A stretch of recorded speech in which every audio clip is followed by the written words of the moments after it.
বাংলাদেশের নবনিযুক্ত প্রধানমন্ত্রী তারেক রহমানকে বিশেষ চিঠি দিয়েছেন ডোনাল্ড ট্রাম্প। এতেই নেটিজেনদের আলোচনায় এসেছে বাংলাদেশকে কি ইঙ্গিত দিল যুক্তরাষ্ট্র। বুধবার পাঠানো শুভেচ্ছা বার্তা সম্বলিত এক চিঠিতে মার্কিন প্রেসিডেন্ট ডোনাল্ড ট্রাম্প বাংলাদেশের প্রধানমন্ত্রী তারেক রহমানের ঐতিহাসিক বিজয়ের জন্য অভিনন্দন জানান এবং তার সফলতা কামনা করেন। চিঠিতে বলা হয়, যুক্তরাষ্ট্র ও বাংলাদেশের অংশীদারিত্ব, পারস্পরিক সম্মান এবং একটি মুক্ত ও উন্মুক্ত ইন্দো প্যাসিফিক অঞ্চলে শক্তিশালী ও সার্বভৌম রাষ্ট্রগুলোর সমৃদ্ধি নিশ্চিত করার যৌথ স্বার্থের ভিত্তিতে গড়ে উঠেছে। নবনির্বাচিত প্রধানমন্ত্রীর নেতৃত্বে দুই দেশের বাণিজ্যিক সম্পর্ক আরও এগিয়ে যাবে বলে আশা ব্যক্ত করেন ট্রাম্প।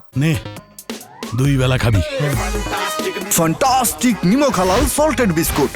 এছাড়া পারস্পরিক বাণিজ্য চুক্তির বাস্তবায়ন কৃষক ও শ্রমিকদের উপকারে আসবে এমন প্রত্যাশার কথাও চিঠিতে উল্লেখ করা হয়। পাশাপাশি নিয়মিত প্রতিরক্ষা চুক্তিসমূহ সম্পন্ন করে বাংলাদেশের সামরিক বাহিনীর জন্য উচ্চমানের আমেরিকান সরঞ্জামে প্রবেশাধিকার নিশ্চিত করার বিষয়েও গুরুত্বারোপ করা হয়। চিঠির শেষাংশে যুক্তরাষ্ট্র ও বাংলাদেশের সম্পর্ককে আগের যে কোনো সময়ের চেয়ে আরও শক্তিশালী করার প্রত্যাশা ব্যক্ত করেন তিনি। এ সময় বাংলাদেশে নিযুক্ত যুক্তরাষ্ট্রের রাষ্ট্রদূতের প্রতি পূর্ণ আস্থা রয়েছে বলেও জানানো হয়।